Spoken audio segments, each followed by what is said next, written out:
Hi friends, आप सभी के फिर से एक नए वीडियो पर स्वागत है। फ्रेंड्स, आज की इस वीडियो के माध्यम से कक्षा 10 के बच्चों के लिए सामाजिक विज्ञान का मॉडल पेपर लेकर आ चुके हैं, वो भी 2022 के। तो फ्रेंड्स, आज के इस वीडियो के माध्यम से 2022 के मॉडल पेपर को सॉल्व करेंगे और इसका A to Z सॉल्यूशन आपको इसी वीडियो के माध्यम से मिलने वाला है।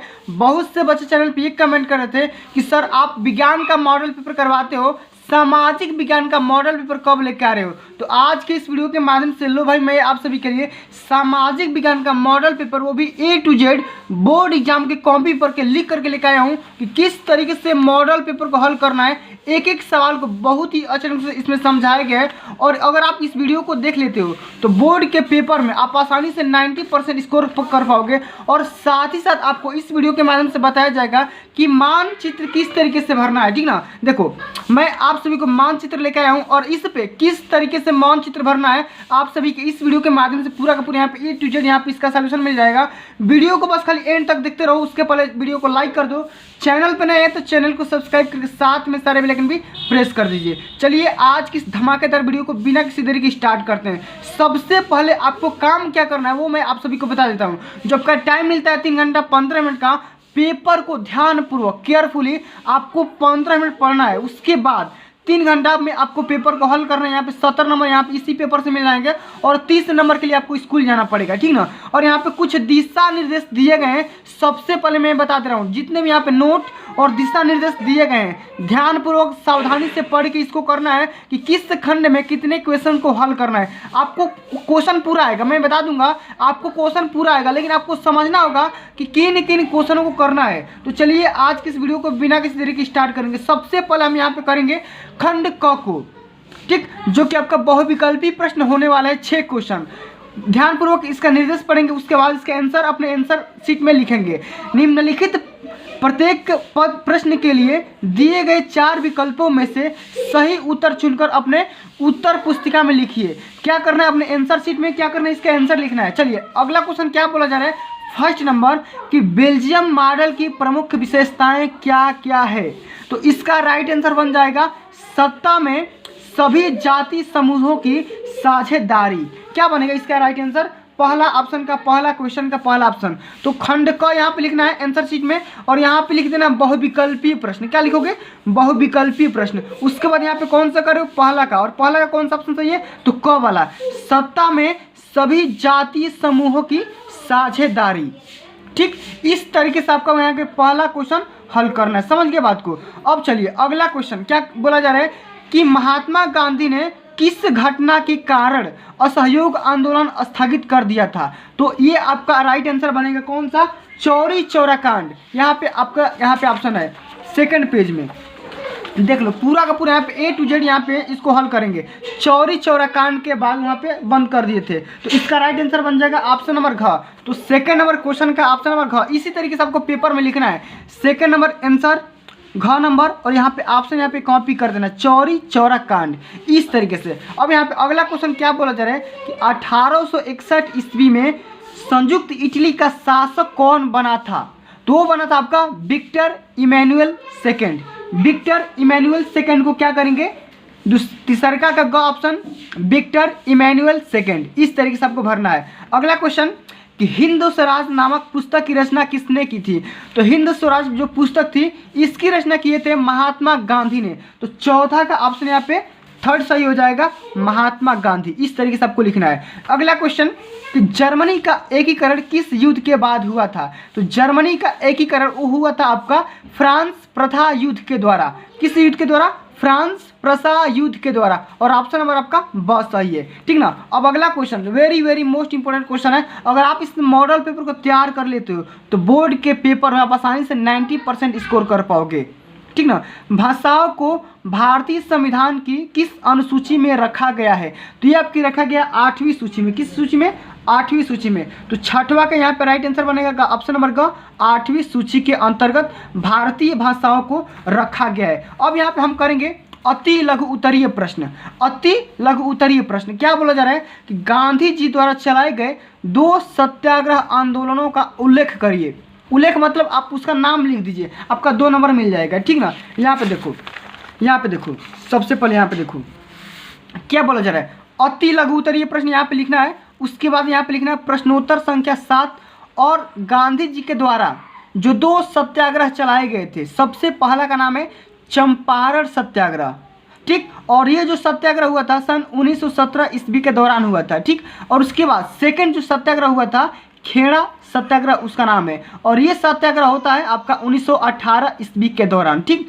इस तरीके से आपको प्रश्नोत्तर संख्या 7 का आंसर देना है। आप चाहे तो इसमें 1-2 लाइन लिख भी सकते हैं अगर आप सभी को याद है, वरना आप इसी तरीके से छोड़ दोगे, आपका 2 नंबर मिल जाएगा, ठीक ना। अब यहाँ पे देखो अगला क्वेश्चन क्या बोला जा रहा है कि लोकतांत्रिक शासन क्यों लोकप्रिय माना जाता है। 2 कारण आप लिखिए। लोकतांत्रिक शासन क्यों लोकप्रिय माना जाता है, इसके रीजन लिखना है, इसका रीजन लिखना है। तो इसका रीजन इस तरीके से लिखना है, देखो समझ लो कि पहला रीजन कि सभी व्यक्ति को समान अधिकार होता है।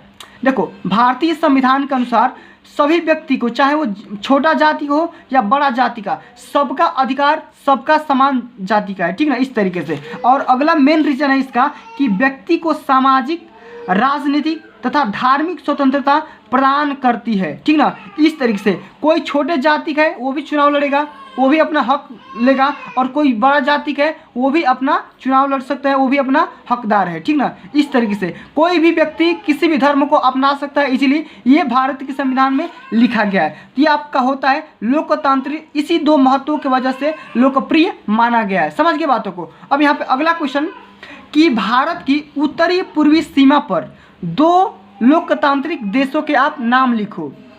तो भारत के उत्तरी पूर्वी सीमा पर कौन कौन से 2 आपके देश हैं। राज्य का नाम नहीं लिखना है, देश का नाम लिखना है। तो सबसे पहले एक पश्चिम बंगाल आ जाएगा, नेपाल आ जाएगा, ठीक। या यहाँ पे लिख दोगे भूटान भी लिख सकते हो, ठीक ना।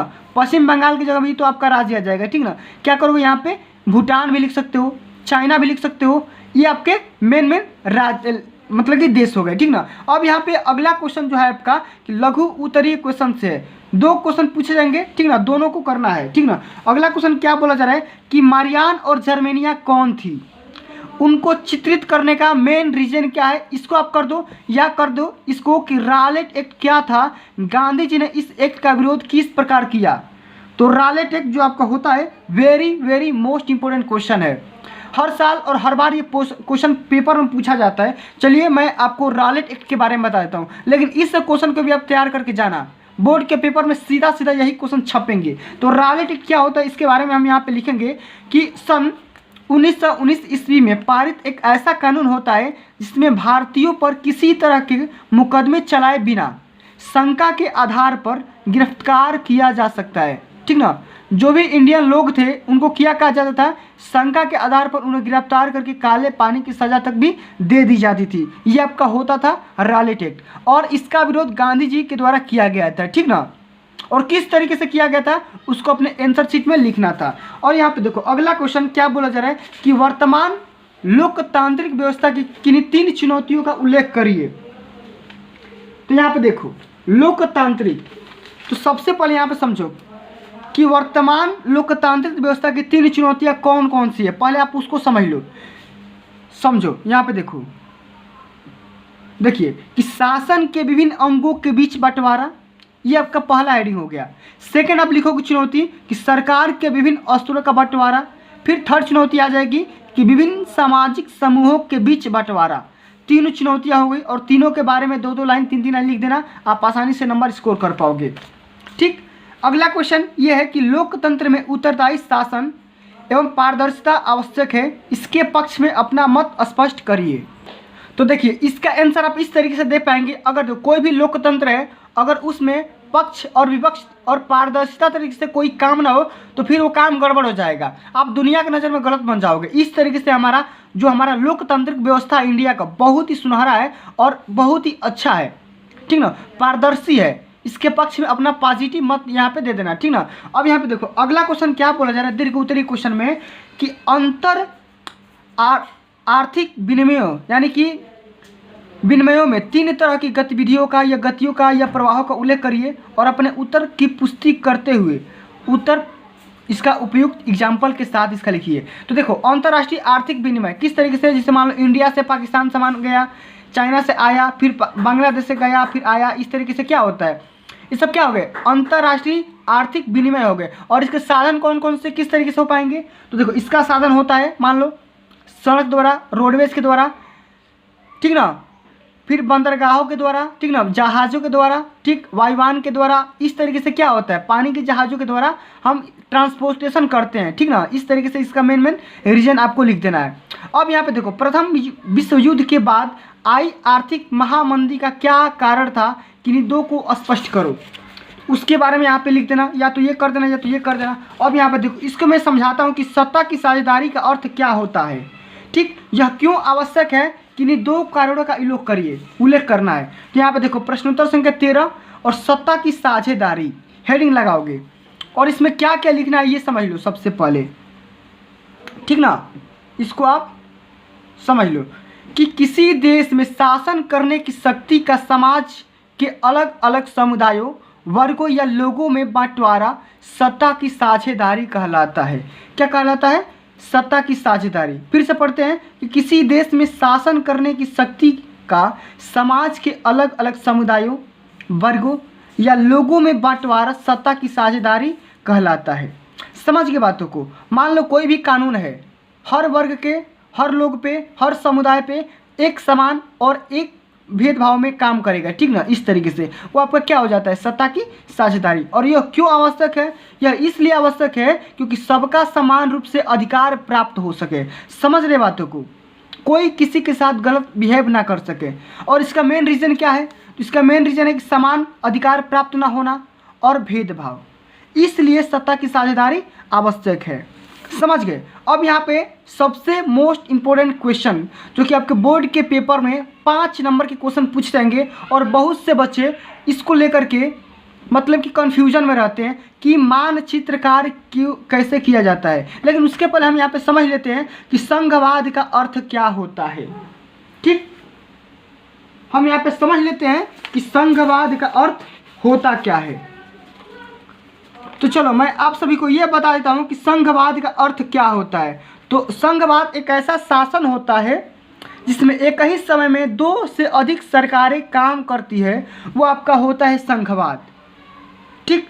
और संघवाद के 2 मेन यहाँ पे रीजन लिख दोगे कि 2 स्तरीय शासन व्यवस्था, उसके बाद लिख दोगे कि शक्तियों का बंटवारा, प्रत्येक स्तरीय शासन का अपना अलग अलग शक्ति होगा, इसलिए शक्तियों का बंटवारा हो जाएगा, कठोर संविधान हो जाएगा, शक्तिशाली न्यायपालिका हो जाएगा, वित्तीय स्वायत्त हो जाएगा, एकीकृत न्यायपालिका हो जाएगा, केंद्रीकृत संघवाद हो जाएगा। इस तरीके से आपको केवल 2 या 3 ही के बारे में विशेषता इसका लिखना है, संघवाद के बारे में। समझ गए। अब चलो मानचित्र संबंधी प्रश्नों को हल करते हैं और इसको हम लोग करेंगे किस पे? तो इसको करेंगे हम मानचित्र पे। लेकिन बहुत से बच्चे ये कन्फ्यूजन में रहते हैं कि मानचित्र कैसे किया जाता है, ठीक ना। बहुत से बच्चों को मानचित्र कार्य करने नहीं आता है। तो देखो बोर्ड के पेपर में आपको 2 तरह के मैप मिलेंगे, एक पार्ट बी का मिलेगा, एक पार्ट ए का मिलेगा। तो पार्ट बी वाला 28 नंबर क्वेश्चन रहेगा और पार्ट ए वाला आपका 14 नंबर क्वेश्चन को हल करना होता है। उसके पहले आपको समझना होगा कि मानचित्र भरने से पहले आपको यहाँ पे अपना रोल नंबर भरना होगा, ठीक। यहाँ पे एक हिंदी में एक यहाँ पे वर्ड में भर देना, कोई दिक्कत ना है, ठीक ना। रोल नंबर यहाँ पे भर दोगे तो एग्जामिनर समझ जाएगा आपका ही ये कॉपी है। उसके बाद करना क्या है, इसको हल कैसे करेंगे। तो चलो मैं आप सभी को सिखाता हूँ कि किस तरीके से मानचित्र भरना है। सबसे पहले हम मानचित्र वाले क्वेश्चन को पढ़ते हैं, क्या बोला जा रहा है इसका निर्देश पढ़ते हैं। निम्नलिखित स्थानों को भारत के रेखा मानचित्र में बिंदु चिन्ह के द्वारा नाम सहित दर्शाइए। सही नाम व सही अंकन हेतु आधा आधा नंबर अंक निर्धारित हैं। जिससे मान लो कि वह स्थान जहां जालियांवाला बाग हत्याकांड हुआ था, तो अगर आप इस स्थान का नाम अगर सही लिख दोगे तो आपका आधा नंबर, और इस स्थान को आप मैप में दर्शा दोगे तो आपका आधा नंबर मिल जाएगा। समझ रहे बातों को। तो चलो मैं समझाता हूँ कि किस तरीके से करना है। तो वह स्थान जहाँ जालियांवाला बाग का हत्याकांड हुआ था वो हुआ था आपका पंजाब के अमृतसर में। पंजाब में हुआ था, कहाँ पे? तो अमृतसर में हुआ था। तो इसको करने का तरीका यहाँ पे समझो। प्रश्नोत्तर संख्या 14 और मानचित्रकार यहाँ पे लिख दो और यहाँ पे लिख दो क, और क का आंसर हो जाएगा पंजाब में के अमृतसर में, ठीक। इस तरीके से आप आधा नंबर पा गए।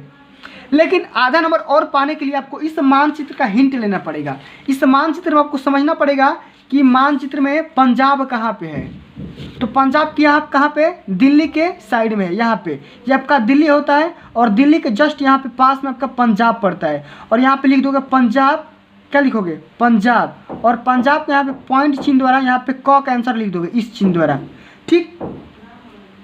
क का यहाँ पे आंसर हो जाएगा पंजाब और यहाँ पे बिंदु दर्शा दोगे, आप आधा नंबर यहाँ से ही पा गए, ठीक। अब देखो अगला क्वेश्चन क्या पूछा जा रहा है उसको समझते हैं। तो क्वेश्चन पूछा गया है कि वह स्थान जहाँ से गांधी जी ने नमक बनाना प्रारंभ किया था, तो उस स्थान का नाम है अहमदाबाद। कहाँ पे है, अहमदाबाद।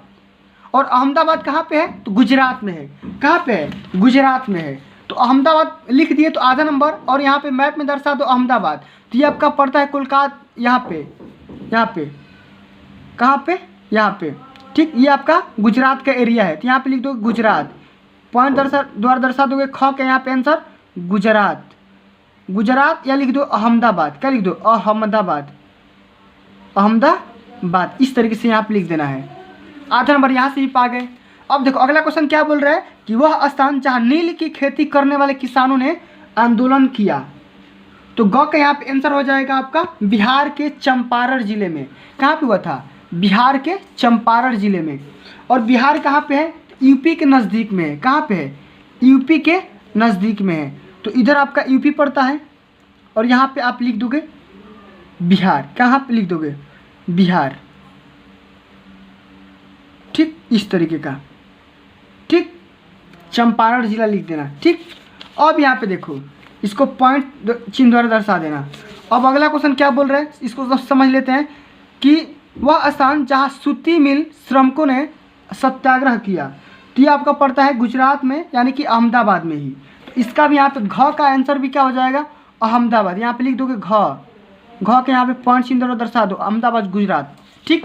अब अंग का कि वह स्थान जहाँ दिसंबर 1920 में भारतीय राष्ट्रीय कांग्रेस का अधिवेशन हुआ था, तो हुआ था कहाँ पे, आपका कोलकाता में हुआ था। कहाँ पे हुआ था, कोलकाता में। तो कोलकाता यहाँ पे कहाँ दर्शाओगे, यहाँ पे गुजरात के जस्ट यहाँ पे इस वाले एरिया में, ठीक। तो कोलकाता में, कोलकाता यहाँ पे लिख देना, ठीक ना। ये अंग का यहाँ पे आंसर कोलकाता अपने उत्तर पुस्तिका में यहाँ पे लिख देना, आपका राइट आंसर हो जाएगा, ठीक। इस तरीके से आपको पूरे के पूरे पेपर को हल करना है। तो फ्रेंड्स आज के लिए बस खाली हम खंड क को हल करेंगे और आगे आने वाले वीडियोज़ के माध्यम से हम खंड ख के प्रत्येक प्रश्न को इसी माध्यम से लिख करके दिखाएंगे और अपने उत्तर पुस्तिका में किस तरीके से लिखना है वो भी आपको समझाएंगे। तो फ्रेंड्स आज के लिए बस इतना ही, मिलते हैं अगली वीडियो में। अगर ये वीडियो आपको अच्छी लगी होगी, हेल्पफुल लगी होगी, तो वीडियो को लाइक करिए, ज़्यादा से ज़्यादा इस वीडियो को शेयर करिए, और अभी तक आपने मेरे चैनल को सब्सक्राइब नहीं किया है तो सब्सक्राइब करके साथ में सारे बेल आइकन भी प्रेस कर लीजिए। मिलते हैं अगली वीडियो में, तब तक के लिए जय हिंद, जय भारत, वंदे मातरम।